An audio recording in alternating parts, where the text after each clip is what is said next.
Yes, hello everyone. The last time I was with you, we were down there in the garden. Inside here, we are under shade. And we are seeing same garden, same preparations, but inside a house. Call it a greenhouse.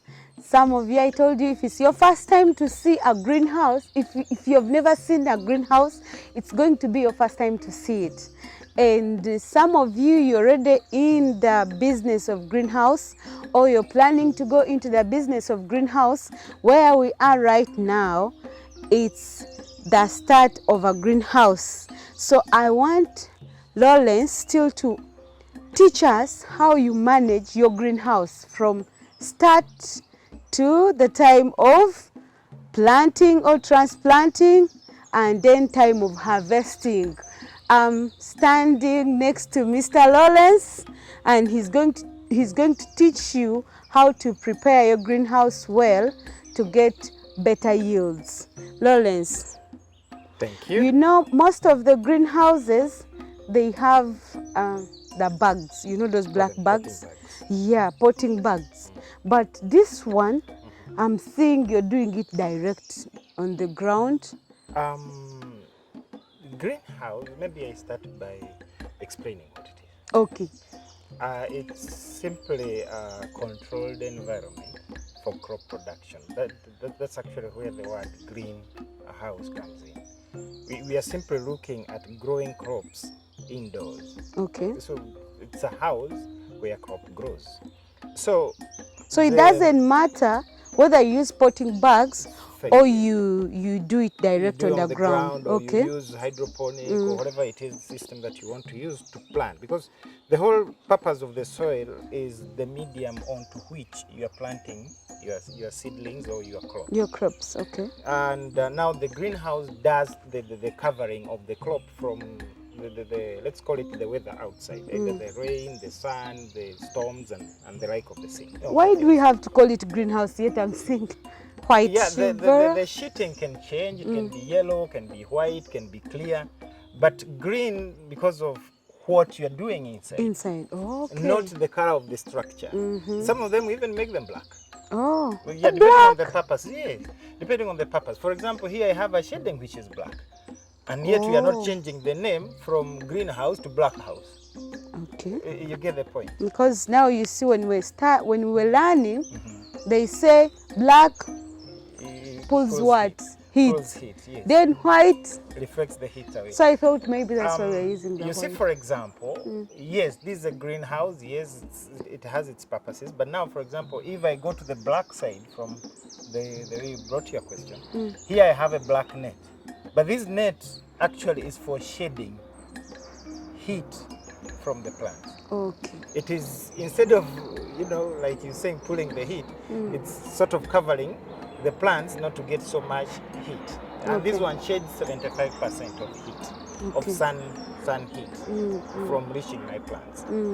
So greenhouse, like you had said earlier, sometimes we plant down, and then in other places you find us using the potting bags.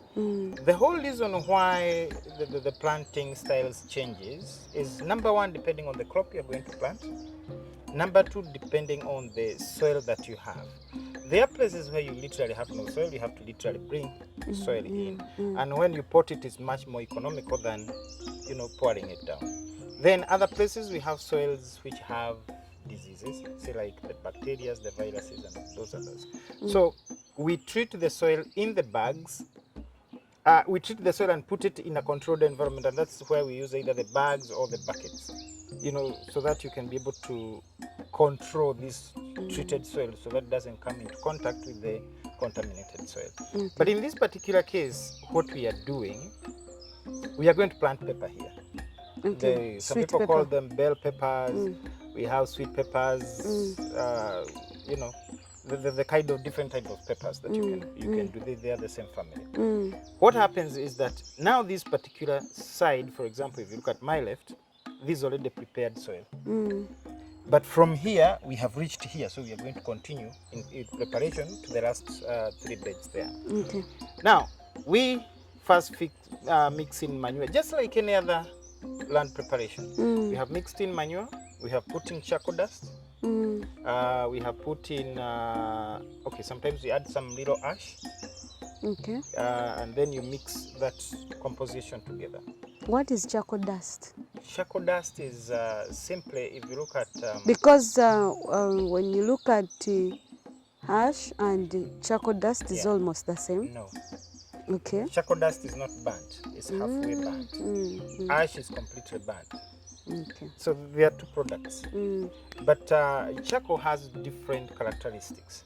Number one, if for example someone takes poison, the first aid that you give to that person, you get you mix charcoal with water, you get that solution, black solution, and you give that person, and it acts like a first aid to the poison that he had taken. It sort of reduces the impact of the poison on your body.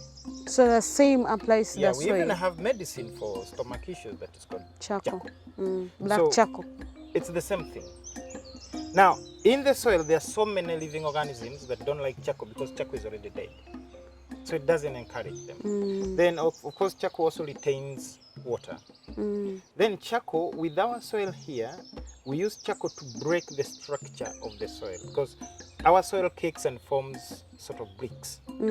Now, the only way you can break it is to bring something that is not alive, something that is dead, something that cannot merge with that soil. So it separates the soil particles aside, and then you end up with this kind of soil that is loose. And when the soil is loose, the roots can easily penetrate. So it is permeable, and then you have better aeration in this soil because of the other, we are still explaining the black charcoal, the black the charcoal dust. Yes. Okay. Now, when the soil is broken, there is better aeration because roots need oxygen. Roots need oxygen, and without oxygen, the plant dies. Without oxygen on the lower side of where the roots are, the plant dies. It's the leaves that needs carbon dioxide, but the roots needs oxygen. And if you fill that whole place with water or with material that doesn't allow air to freely move, then the plant doesn't do well. That's why you see us doing this kind of preparation. Okay. Now, in comparison to the people who do potting or who plant in bags, for them, what they do is to clean up the house, lay the first covering materials to cover the ground, and then put now this kind of a mixture into the potting bags. Okay. Now it's this mixture that we treat, or we either what we call sterilizing that soil. Now sterilizing can be different types. There is solarization, that is using the sun. We have the steaming, where you literally steam it, more or less like using steam to penetrate through the soil and hence killing all the living organisms in the soil. Or you but can remember, roast it. there are some, yes, I know the roasting, Yes. but remember we need these living organisms. Oh yes, we do need some. them. Yes, some living organisms, we need them. But now the problem is, out of 100%, you find good ones are 30%. How are you going to separate the good ones from the bad ones when they are all together?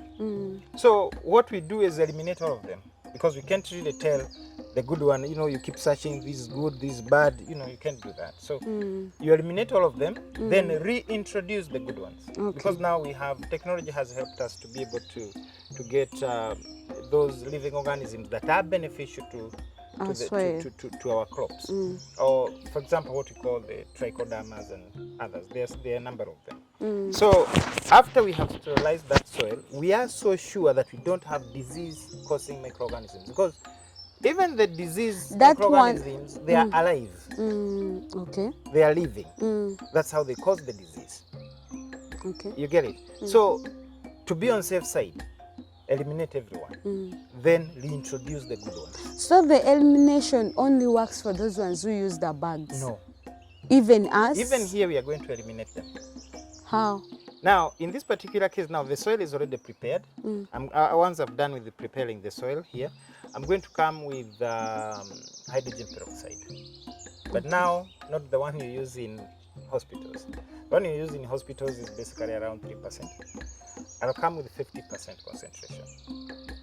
Then I dilute it to about 6%. then I'm going to sterilize this whole garden.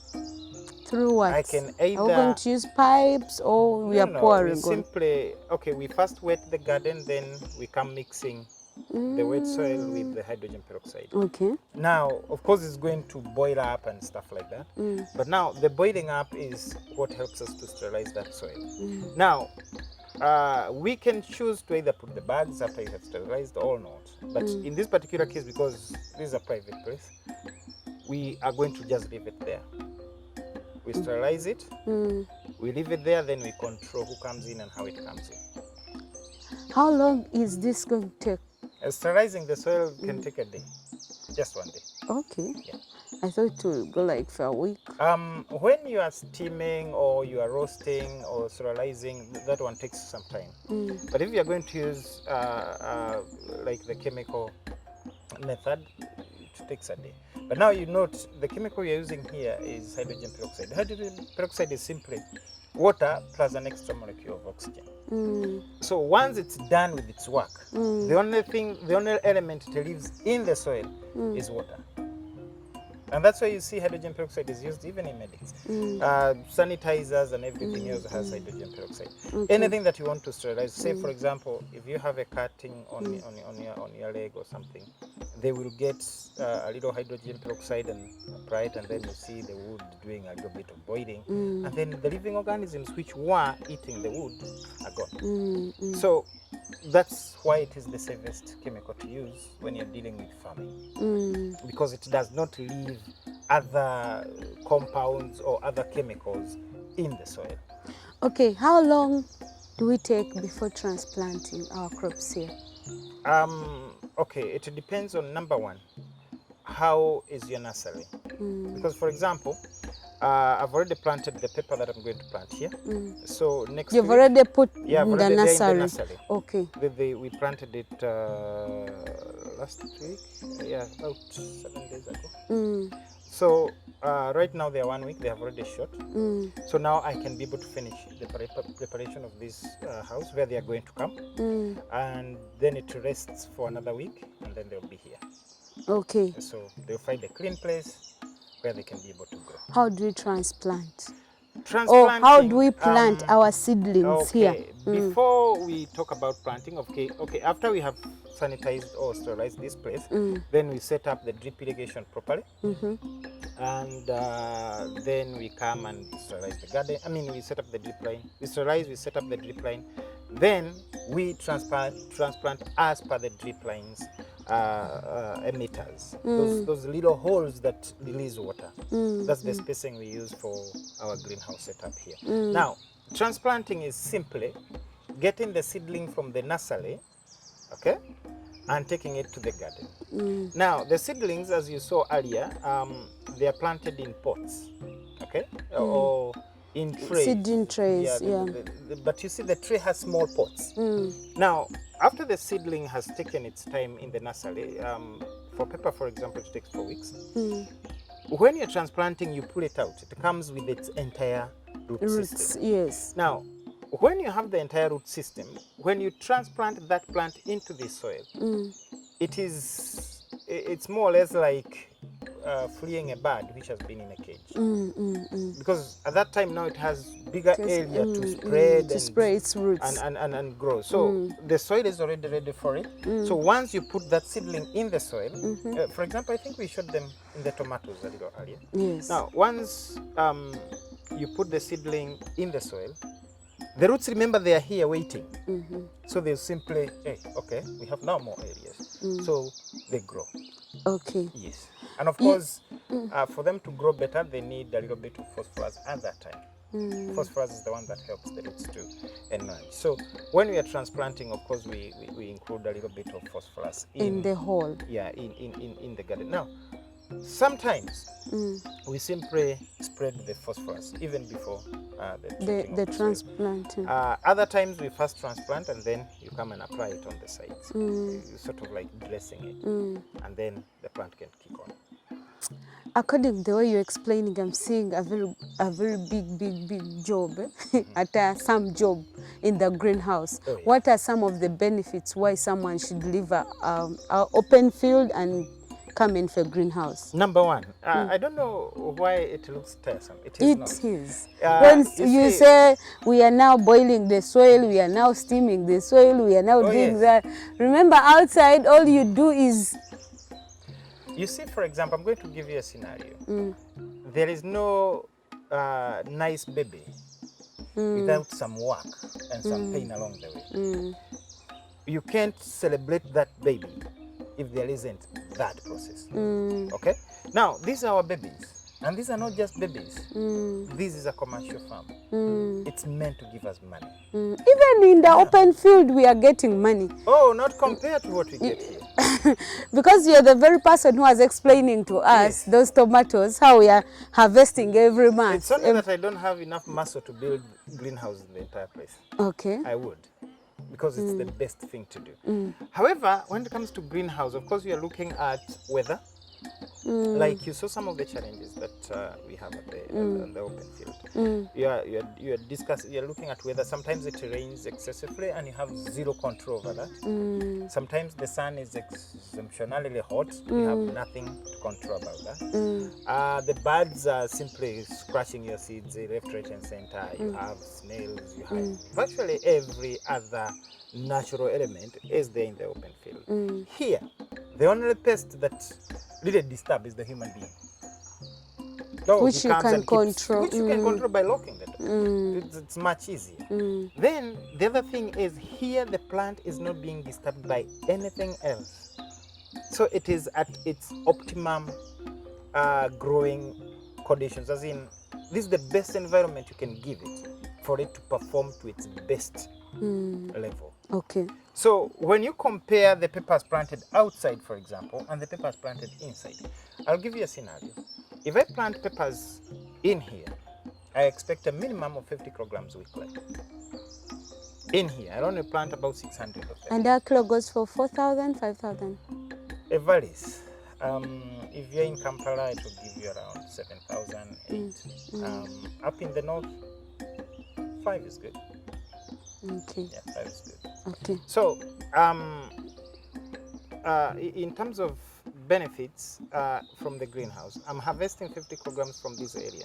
We go outside, I'll harvest the 50 for the first maybe 2 weeks, the 2 harvests.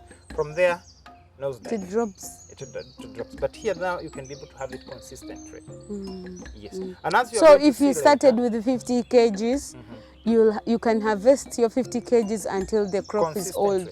Actually, if you be able to take care of your plants well, I expect you to have, okay, this is a bit hot. I expect you to have a growing, the crop life of this pepper between 5 and 10 months. That's the harvest window that we are looking at. Yeah. Okay. Yet outside you can't get that.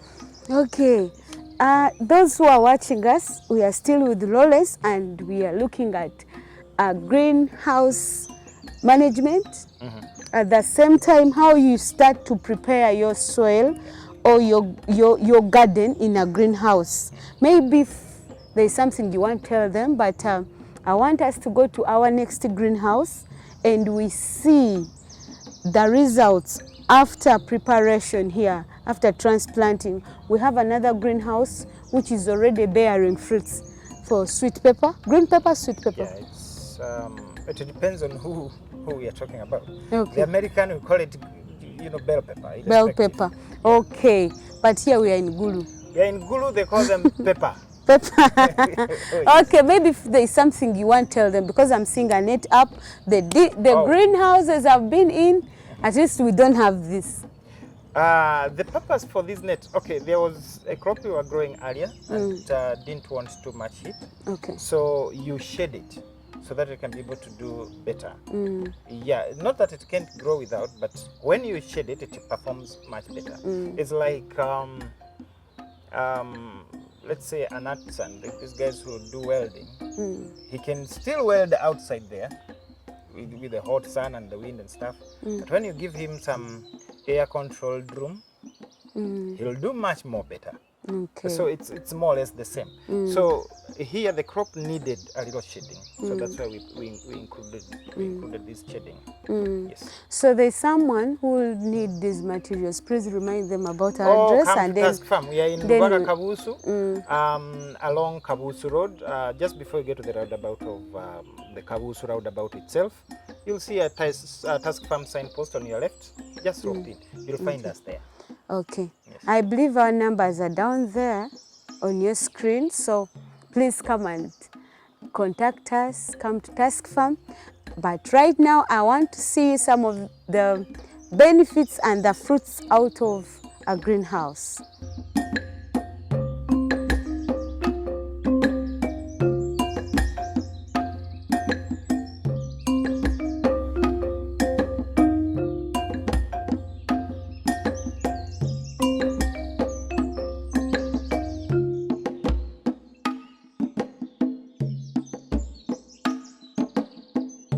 I think everyone likes where we are standing, the green, those ones that like farming and like consuming green pepper.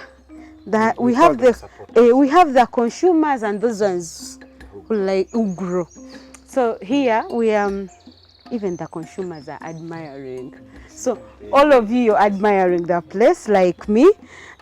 Just like I promised you that when we leave the other greenhouse that we are preparing, I'll come and show you what maybe we call now the finished good, Now this is now the finished work. No, this is a greenhouse that is now a greenhouse. That not is just a already structure. yielding. It has the green. Yes, so we have things growing inside. So this is the bell pepper we're talking about. Yes, this is the bell pepper. Bell pepper. Yes, bell it's bell pepper for Bell. the Americans. Here we call them sweet peppers. Sweet peppers. You know, especially in the Kampala market. In Gulu here they'll say pepper. Oh, How old? How old? This is on its 60 to 70th day. If my mind serves well, my memory. It's between 60 and 70 days since we transplanted. Okay. Yes. Yeah. How is it doing according to you, according to your expectations? Well, it has surprised me beyond what I expected, because the yielding is good. The yielding is good. We have been able to give the plant the best growing pace, because you see, sometimes if you give it too much food, it grows too tall too fast. No fruits. And few fruits. Sometimes if you don't give it enough food, again, it doesn't grow at the rate that you would wish. But now at this rate, we are comfortable because we have what we want. Okay. The fruit is what we want. We are not selling the leaves in this particular case. So I'm comfortable with it. So apart from me, who is admiring the green, your target is the peppers. Yes, it's the pepper. Is the pepper. Yes. So do you reduce on the leaves? Yes, we do prune, but it's not yet.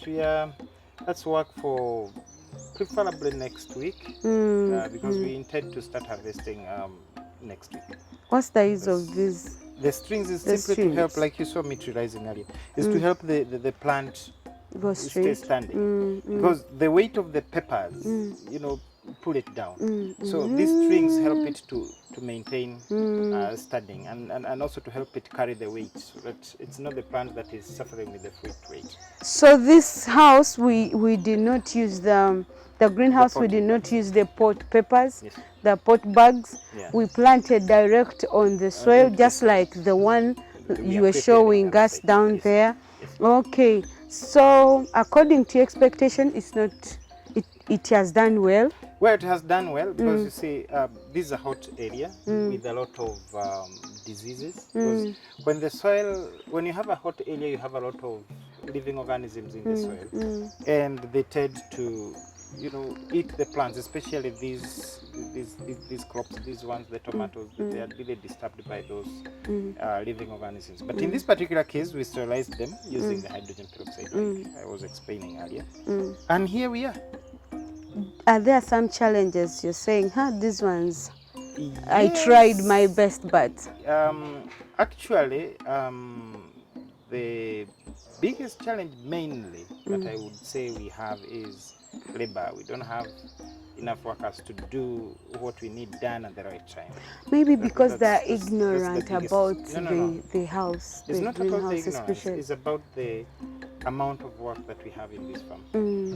Where you find sometimes you don't have enough casuals because we use casuals from the hospital. The caregivers from the cancer patient ward. They're the people who come and help us with casual works.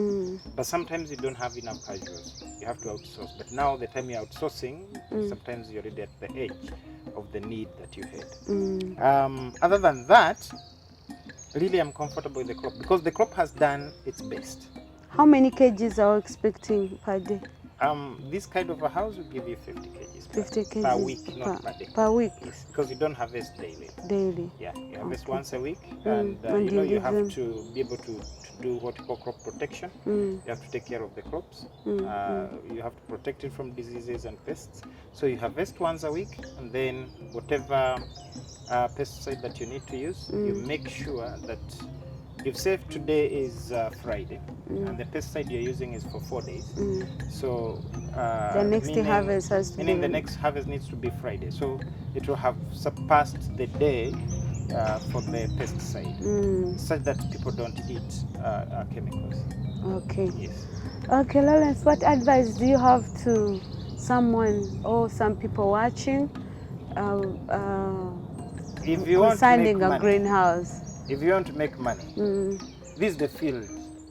No stress. You know, you wake up in the morning, the pepper that was young yesterday, today's big, it even has fruits. You're like, oh, okay. Before you know it, like now here, knock, knock. Do you have bell peppers? I want this amount. You know, you had not even planned on receiving any money that day, but already they are telling you, hey, I want to give you money. Yeah. Please give me food. You know, and food industry is a business that you really can't go wrong because every day we have new consumers being born. I mean, the eaters are being born every day. We don't have farmers being born every day, though. You know, I think farmers are special people. Out of 100, you find 10. Okay. And these 10 have to feed all these 100, including themselves. And the demand is overwhelming. In fact, one of the biggest challenges we face here is to sustain the demand, what people want, the food that people want. Okay. It's very hard to catch up because when you think you've done enough pepper, you say tomorrow we are harvesting, and at 6 in the morning they have already booked everything. They are at the gate. They have carried everything. Then there are those who come in the afternoon. Hey guys, do you have pepper? No. And you're like, no. When is that there? Next week. What's wrong with you guys? You know, that's the kind of a challenge that we get. So, food industry delay, you'll make money. Okay. Oh yes. Okay. I think for those who are good at learning, you've learned something. For those who take long, please come and visit Task Farm. We shall help them. They will help you. And what I know about a greenhouse is we harvest it throughout the year. Yes. We don't wait for rain. We don't wait for sun. No. You do whatever you want because it's you the owner, it's you the controller of what you grow. Yes. So with a greenhouse, the assurance I have for you is you harvest it throughout the year. And another thing, I'd advise everyone at least to do something. I know greenhouse, everyone says a greenhouse is expensive, but when you visit Task Farm, they'll advise you how best you can deal with the expenses in the greenhouse, and maybe even they'll reduce for you. We also have different types of greenhouses. Different types. You know? For example, this one is steel galvanized structure frame. There are those we make with wood.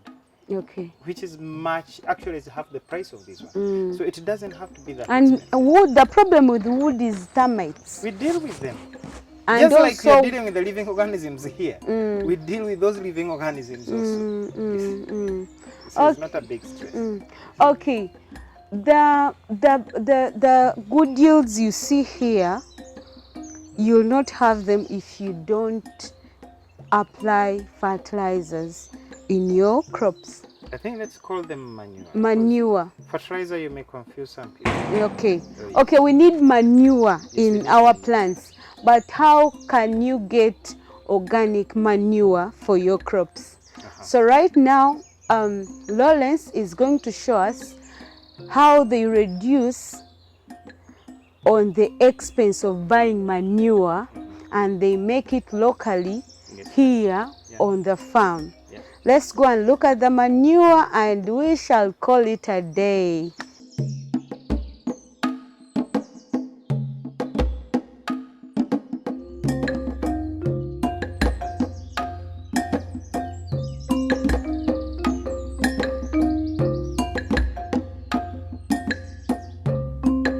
You are welcome. We are talking manure, and manure is simply decomposed either animal waste or animal droppings, or we can also use refuse from the garden.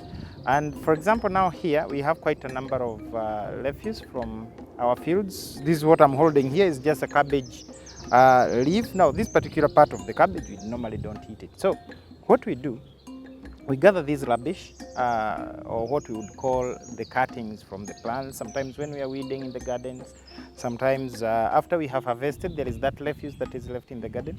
We pick it up and we pile it up together. For example, this is where we are correcting our rubbish, the rubbish from our kitchen, which we are currently using. So we collect it up together here, we heap it up together, and then we transfer it to another station. I'm going to show you where we process it for decomposing.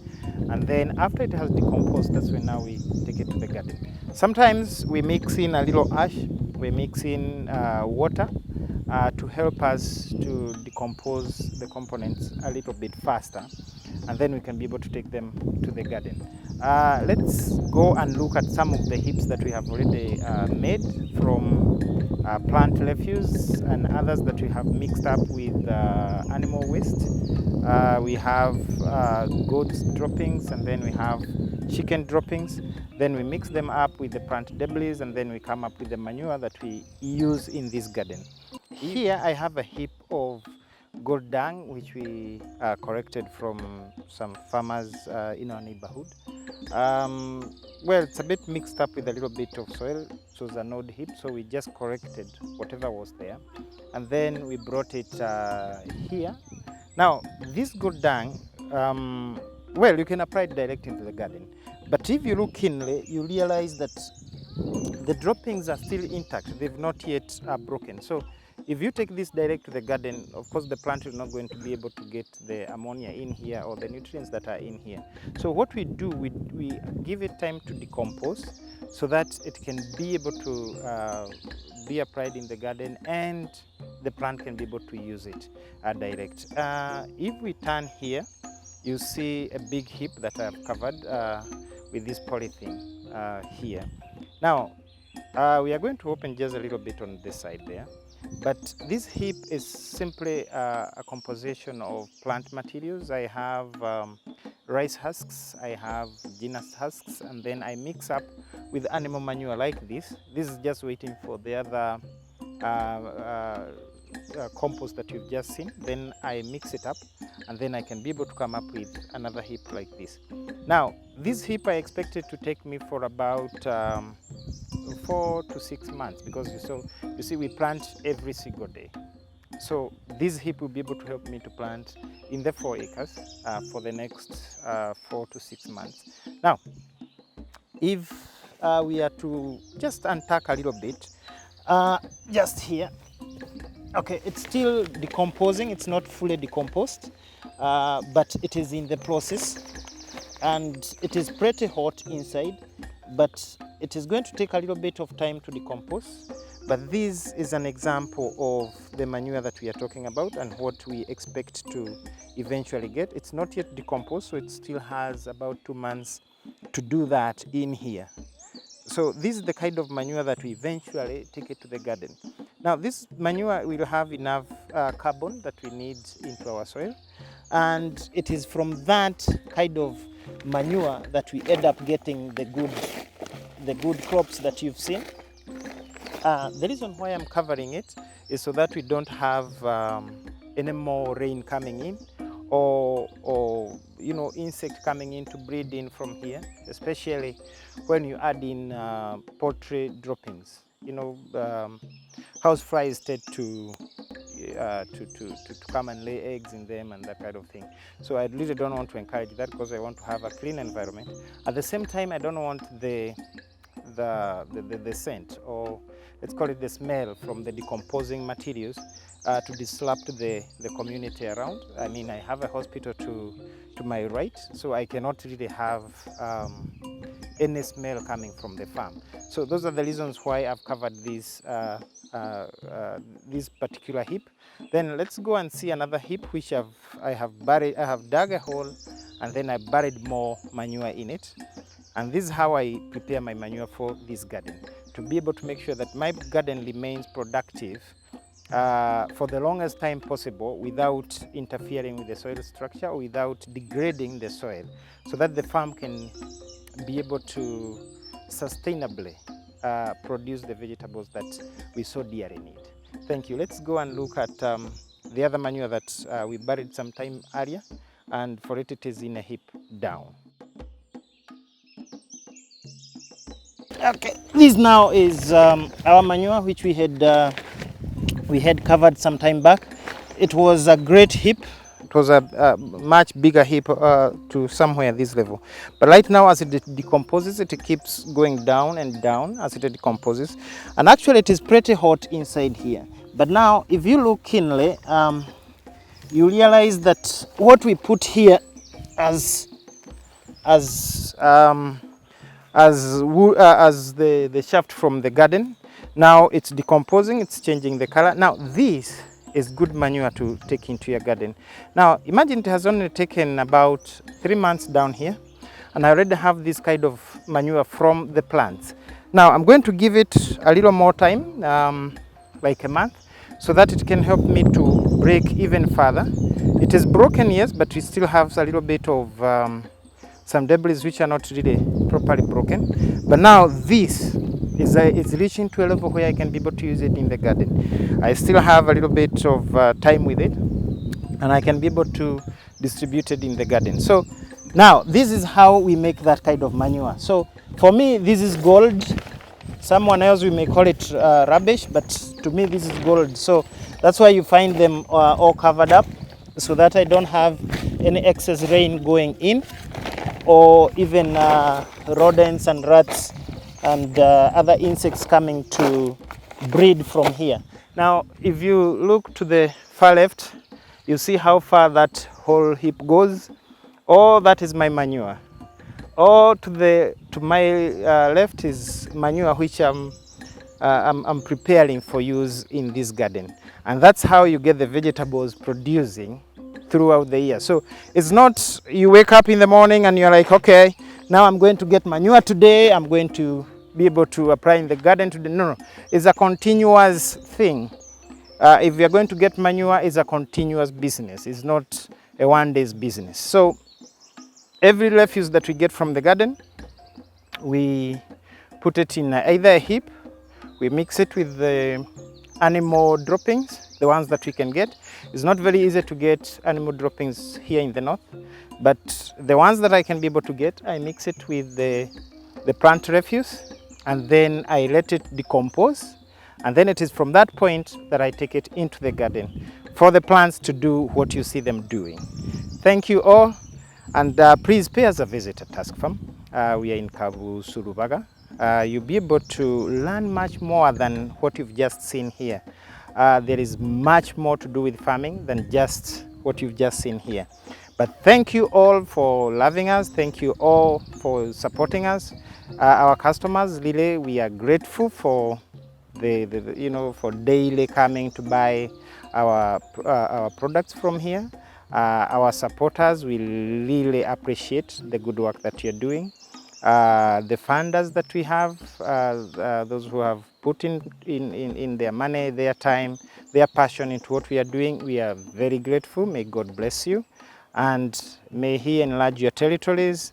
May His mercies always be upon you. May His grace shine upon you, and may you be